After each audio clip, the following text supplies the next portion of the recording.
필기 준비를 하시기 바랍니다. 광운대학교 2011학년도 수시 문제 보겠습니다. 광운대 2011학년도 수시 문제 문항 1번에서는 자아 정체성을 주제로 출제를 했습니다. 이 파트는 학원에 있는 배경 지식 중에서 정신과 육체, 즉 일원론과 이원론을 주제로 해서 대학에서 기출이 아주 빈번한 지역입니다.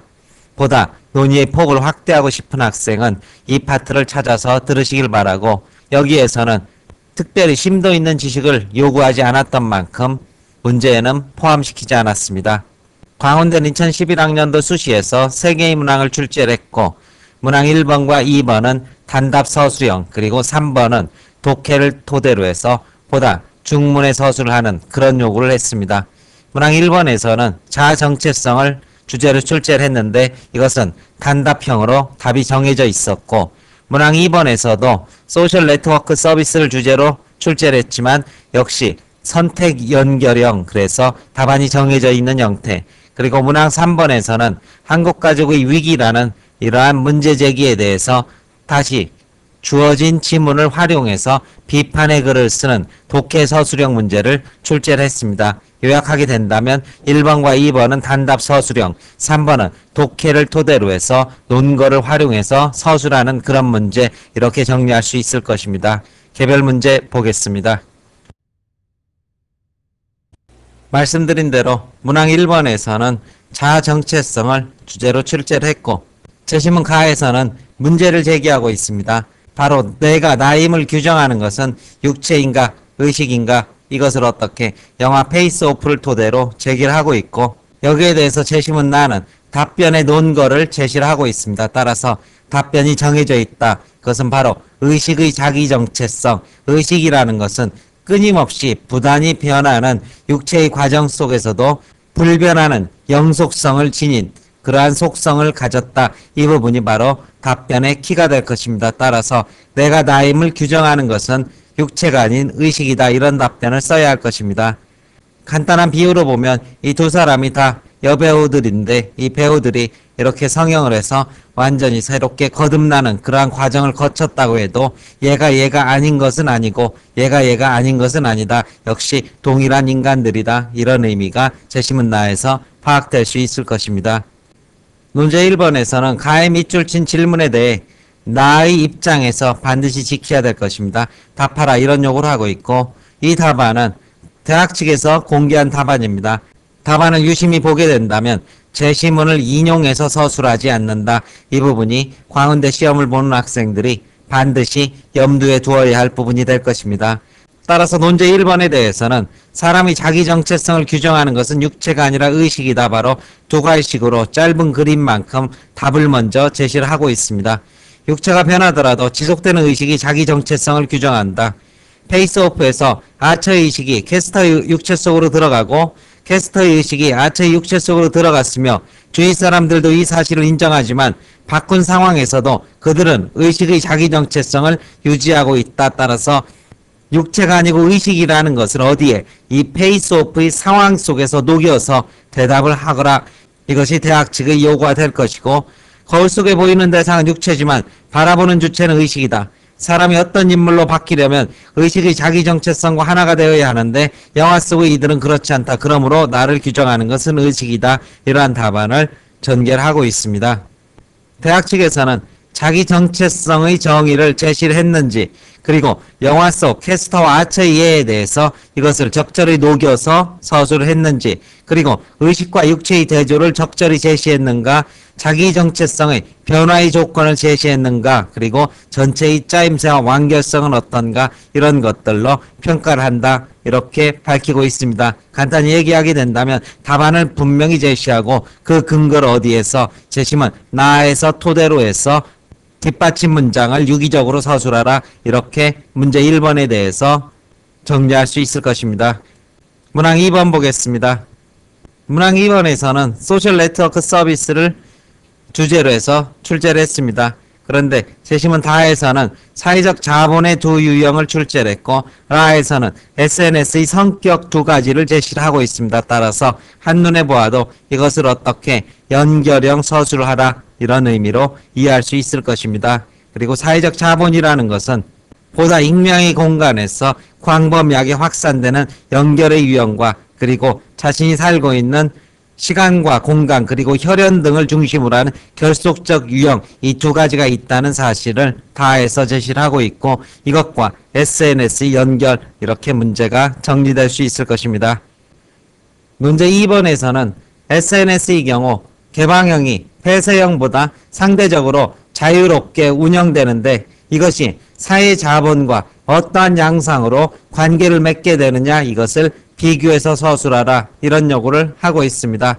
따라서 답안에서는 폐쇄형 SNS 그리고 개방형 SNS에 대한 이러한 대조적 서술과 더불어서 폐쇄형 SNS가 결속적 사회자본 형성에 유리하다면 개방형 SNS는 연결적 사회자본을 형성하는 데 유리하다 이 부분의 키워드가 답안에 반드시 포함되어야 할 것입니다. 답안 전개 보겠습니다.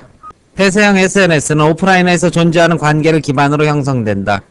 따라서 이 유형에서 형성되는 네트워크의 구성을 보면 오프라인에서 전혀 모르던 사람들보다는 이미 알고 있는 사람의 비중이 높다. 이런 이유에서 이미 알고 있는 사람과의 관계를 유지하기 편리하며 사회자본 개념을 밀어 설명하자면 결속적 사회자본 형성에 유리하다 할 수 있다. 반면에 개방형은 다른 SNS와의 연계를 통해 오프라인에서 전혀 모르던 사람들과 네트워크를 형성할 가능성을 주게 된다. 이런 이유 때문에 새로운 관계를 형성하여 연결적 사회자본을 형성하는 데 유리하다고 할 수 있다. 결국 지심은 라에서 주장하는 개방형 SNS의 자유로움 때문에 연결적인 사회자본 형성의 측면에서 개방형이 폐쇄형에 비해 장점을 지닌다고 할 수 있다. 이런 서술을 답안에서 제시를 하고 있습니다. 문제 2번에 대해서 대학 측에서는 이러한 비교의 과정에 있어서 연계가 옳은가 적절히 선택적인 결합이 되어 있는가를 우선적으로 판단한다. 이렇게 평가 기준을 밝히고 있습니다. 문제 3번에서 대학 측에서는 가정문화의 위기를 진단하는 그러한 글을 토대로 문제를 제기한 뒤 이것에 대해서 반론을 하라. 하지만 이 반론의 과정에서 마음대로 쓰지 말고 논거를 활용하되 논거 1 그리고 논거 2를 어디에서 주어진 제시문에서 찾아서 활용해서 이것을 용해해서 반론의 글을 작성하라. 이러한 독해 그리고 독해오 적용하는 그러한 문제를 출제를 하고 있습니다. 간단한 제시문의 키워드만 확인하겠습니다. 일단 제시문 마에서는 한국 가족의 위기에 대해서 진단을 하고 있는데 산업화로 인해서 핵가족 제도로 변화하는 과정에 섰다. 이것은 현황에 대한 제시가 될 것이고 이를 토대로 해서 전통적인 가족의 결속이 근대화의 동인이 되었다라는 이러한 진단을 한 뒤 그런데 이혼, 독신, 미혼모 등 비정상적인 가족 문화가 사회 근간을 위협한다. 이러한 필자의 문제의식을 제기를 하고 있고 제시문 바에서는 결혼과 가족의 구성은 사회문화의 산물이다.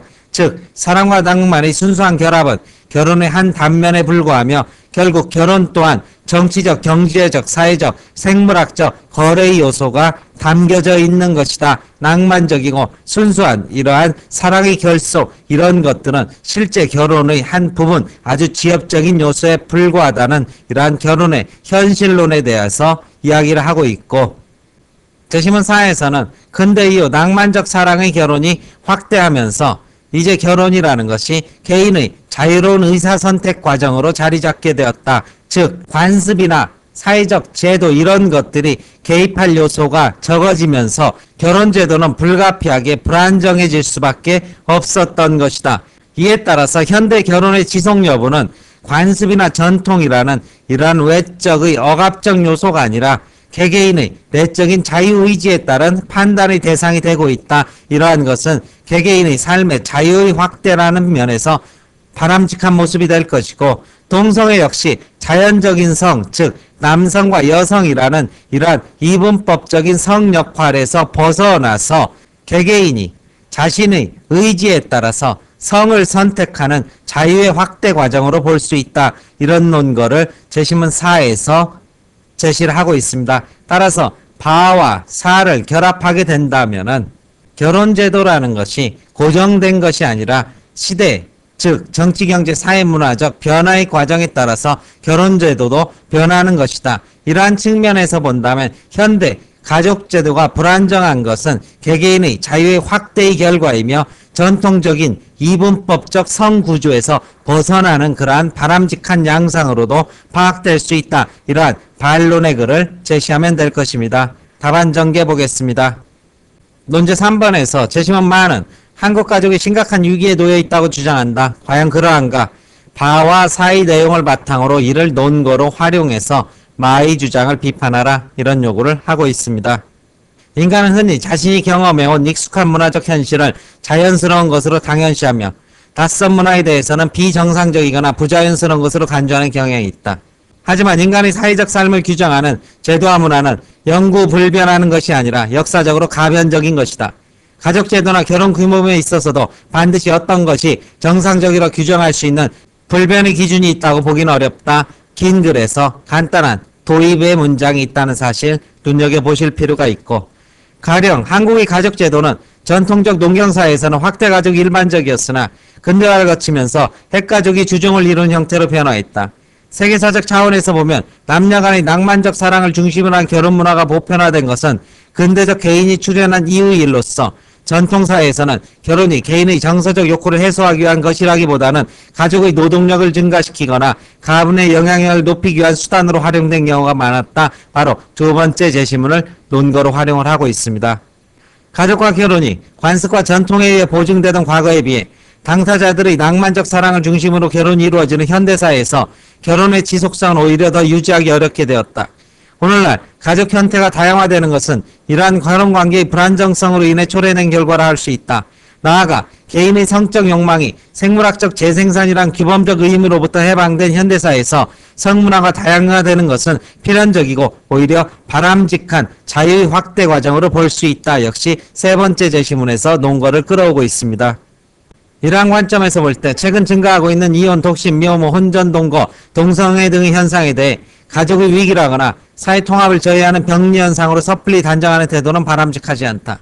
우리는 가족관계의 정상과 비정상에 대한 이분법적 편견에서 벗어나 보다 개방적인 개개인의 자유의 실현이라는 측면에서 이를 접근해야 할 것이다. 이런 답안을 제시를 하고 있고, 대학 측에서는 이분법적 편견의 여부가 지적되었는지, 그리고 역사성이란 요소가 포함되었는지, 낭만적 사랑은 필연적으로 결혼관계의 불안정으로 이어진다는 사실을 지적을 하고 있는지, 결국 포괄적으로 결혼관계의 불안정화, 성문화의 다양화, 가족 형태의 변화 간의 상관성에 대한 언급의 여부를 제시문을 토대로 해서 논거를 적절히 활용하고 있는지를 평가의 대상으로 삼는다. 이렇게 밝히고 있습니다. 설명 마치겠습니다.